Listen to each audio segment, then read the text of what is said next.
এইটা হচ্ছে একটা আয়নার দোকান, আর এই যে আঙুল দিয়ে আয়নাটা দেখাচ্ছি, এই আয়নাটাই আমরা কিনতে গিয়েছিলাম। কারণ আমাদের বেসিনের ওপরে দেখেছো আমরা হোয়াইট কালারের মার্বেল লাগিয়েছি, তো ঠিক ওইখানেই আয়না লাগাতে হবে দুটো, তো সেই জন্য আমরা আয়না কিনতে গিয়েছিলাম। আর ওই আয়নাটাই আমরা কিনেছি। এটা আমাদের 750 দাম নিয়েছিল।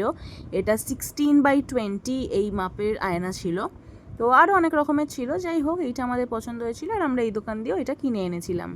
আর এইখানে দেখতে পাচ্ছ মার্বেল কাটা চলছে, এটা ঠাকুর মন্দিরের জন্য। আগের দিন একটা ডিজাইন তোমাদের দেখেছি, ওটাও একটা জায়গায় লেগেছে, আর এই ডিজাইনটা যেটা কাটা হচ্ছে এটাও একটা জায়গায় লাগানো হবে। তো দেখো এটা একটু অন্যরকম ডিজাইন করে কাটা হচ্ছে। তো আমাদের এই বাড়ির মন্দিরের ভিডিও যদি তোমরা দেখে থাকো তাহলে বুঝতে পারবে যে কোন মার্বেলটা কোন জায়গায় লাগানোর জন্য কাটা হচ্ছে। তো দেখো কিভাবে ডিজাইন করে করে ঘুরিয়ে ঘুরিয়ে ওটাকে কাটা হচ্ছে, হাতে ফার্স্টে এঁকে নেওয়া হয়েছে তারপর কেটেছে। তো এই হচ্ছে মার্বেলটা এখানে লাগানো হচ্ছে।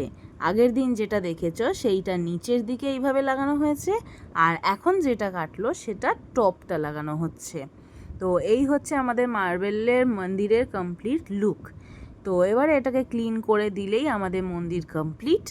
তো পাশে লাগবে হোয়াইট কালারের টাইলস, এই যে সাইডগুলো দেখছো ভাঙা ভাঙা, ওই কয়েকটা লাগানো বাকি আছে, আর বাকিগুলো লাগানো হয়ে গেছে।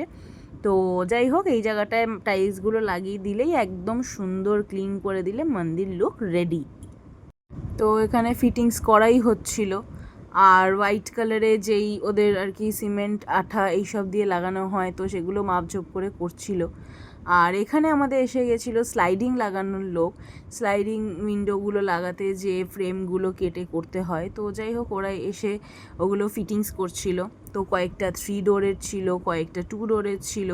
তো ফার্স্টে ওরা এই পাশে ফ্রেমসগুলো লাগিয়ে নিচ্ছিল, তারপরে ওরা এসে কাজটা লাগাবে। তো এই হচ্ছে ঘরের মধ্যে আমাদের গোল গোল যে লাইটগুলো লাগবে সেই লাইটের গোলগুলোও কাটা হয়ে গিয়েছে, আর এইখান দিয়ে লাইন টেনে টেনে ওরা সব নিয়ে গেছে কাজ করার জন্য। তো ঘরের মধ্যে এখন খুবই মানে সব মেস হয়ে আছে ঘরের মধ্যে, এখানে ওখানে সব জিনিস এনে উনে রাখা হয়েছে। তো যাই হোক এগুলো ক্লিন করা হবে কাজ একদম যখন কমপ্লিট হয়ে যাবে। আর চারদিকটা একবার ঘুরিয়ে দেখিয়ে দিলাম, তো এরকমই লুক লাগছে। তো এইখানটায় যে নিচ থেকে কাটা হয়েছিল ওয়ালটা, সেই ওয়ালের মধ্যে তো মানে নিচটা তো কাটা হয়ে গিয়েছে, তো সেই জন্য ওখানটা একটুখানি ব্ল্যাক কালারে আমরা গ্রানাইট দিয়ে দেবো, যাতে জিনিসটা দেখতে খুবই সুন্দর লাগে আর একটা বর্ডার মতোও হয়। আর এইটা হচ্ছে মন্দির কমপ্লিট হয়ে গেছে, তো আমাদের এখানে লাগানো কমপ্লিট, আর শুধু হোয়াইট কালারের টাইলসগুলো সাইডে লাগালেই হয়ে যাবে। আর এখানটায় হচ্ছিল আরও অন্যান্য সিলিংয়ের কাজ, যেটা হচ্ছে ওই লাইটগুলো যে কাটে গোল গোল, তো সেইটারই মাপ করে দাদা লাগাচ্ছিল। আর এইখানটায় রয়েছে সব জিনিসপত্র, দেখতেই পাচ্ছ বৃষ্টি হয়েছে তো জল ঢুকেছে, এবার জলের ওপর দিয়ে হাঁটা হচ্ছে, আরও ময়লা হয়ে যাচ্ছে। তো ক্লিনিংয়ের টাইমে টের পাওয়া যাবে কি অবস্থা হয়। তো যাই হোক আমরা আমাদের পছন্দের ডিজাইন দিয়েছি, সেই ডিজাইন অনুযায়ী কাজ হয়েছে, তো খুবই ভালো লাগছে। তো এই জায়গাটা আরেকবার দেখিয়ে দিলাম কিরম লাগছে। এইখানে দেখতে পাচ্ছ কিনা জানি না, একটা ছোট্ট খোঁচ মতো করা আছে, ওখানটাতেই আয়নাটা লাগবে, যেই আয়নাটা আমরা কিনতে গিয়েছিলাম। আর এই রুমটাতে আমাদের ফল সিলিং করছে যেই দাদা, সে আমাদের নিজে থেকে একটা ডিজাইন করে দিয়েছে, যেটা আমরা ভাবছিলাম প্রথমে অত ভালো হবে না।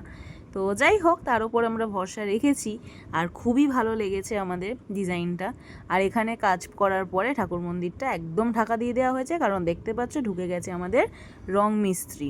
তো এখানে চলছে ঘষাঘষির কাজ, আর পুরো এই দিক থেকে স্টার্ট করে একদম এন্ড অবধি পুরো ঘষাঘষি ফার্স্টে হবে, তারপরে হবে কালার। তো যাই হোক আপাতত ঘষাঘষির কাজ চলছে, পুরো সিলিংগুলো সমান করতে হচ্ছে, কারণ অনেক জায়গায় এবড়ো খেবড়ো হবে, কারণ কাটা হয়েছে লাইট সুইচ বোর্ডের জন্য অ্যান্ড অল।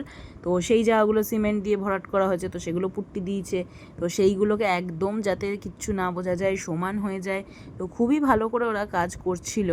তো আমরা কালার করাচ্ছিলাম বার্জার পেন্টসকে দিয়ে, তো আমরা ডিরেক্টলি কোম্পানিকে দিয়ে দিয়েছিলাম, আর ওরাই নিজেদের দায়িত্বে সব কাজ করছিল। তো এইখানটায় প্রত্যেকটা রুমেই ঘষাঘষির কাজ চলছে, অ্যান্ড আরও চারদিকে ধুলো ভর্তি হয়ে গিয়েছে। আর যেই এই ফুটোগুলো দেখতে পাচ্ছ সেখানেই আলো লাগবে আমাদের, তো ওয়াটেজ ডিফারেন্স হবে অবভিয়াসলি, কোথাও ছোট কোথাও বড়। আর এইখানে জলের কানেকশান চলে এসছে সিঙ্ক লেগে গিয়ে, জল পড়াও শুরু হয়ে গেছে। আর এইখানে এই যে আজকে দেখতে পাচ্ছ পাল্লাগুলো লাগানো হয়ে গেছে। পাল্লাগুলো কমপ্লিট হয়ে গেলে এবার আমরা বন্ধ করে রাখতে পারবো, বৃষ্টি হলে নো প্রবলেম। তো যাই হোক, বৃষ্টি এসে আমাদের চারদিকে নোংরা করে দিচ্ছিল, যতবারই পরিষ্কার হচ্ছিল। এইবারে আর কোনো প্রবলেম নেই, আর কোনো চিন্তাও নেই, বন্ধ করে দিলেই চাপলেস। তো এখানে উঠে এক একজন এক এক দিকে জানলা লাগাচ্ছিল, আর বাইরেটায় রাখা ছিল আরও সব অন্যান্য ফ্ল্যাটে লাগবে যেই ফ্রেমসগুলো, তো সেইগুলো এখানে রাখা ছিল। আর এখানে দেখছো চেক করছিল, বেশ ইজি অ্যান্ড স্মুথ ছিল পাল্লাগুলো। তো ডান, এবারে এই দিকে লাগাবে, আর ওই দিকে যতগুলো জানলা আছে প্রায় 8-10টা জানলা রয়েছে, তো সেইগুলোই আর কি লাগানো চলছে। আর এখানে আমরা বসে একটু দেখাশোনা করছিলাম যে কত দূর কী হচ্ছে না হচ্ছে। যাই হোক, তো এইসব কাজগুলো বাকি রয়েছে, এগুলো আস্তে আস্তে হচ্ছে। তো তোমরা দেখতে থাকো কেমন কি কাজ এগোচ্ছে, কি হচ্ছে। তো আজকের মতো এই অবধি, এবারে আবার নেক্সট যে কাজ হবে যেদিন আসবো সেটা তোমাদের দেখাবো। তো ভালো লাগলে ভিডিও আমাদের লাইক শেয়ার সাবস্ক্রাইব করে দিও, আর ভিডিওতে কমেন্ট করো যদি কিছু তোমাদের সাজেস্ট করার ইচ্ছা হয়, কি কোথায় রাখলে বা কেমন সাজালে ভালো লাগবে।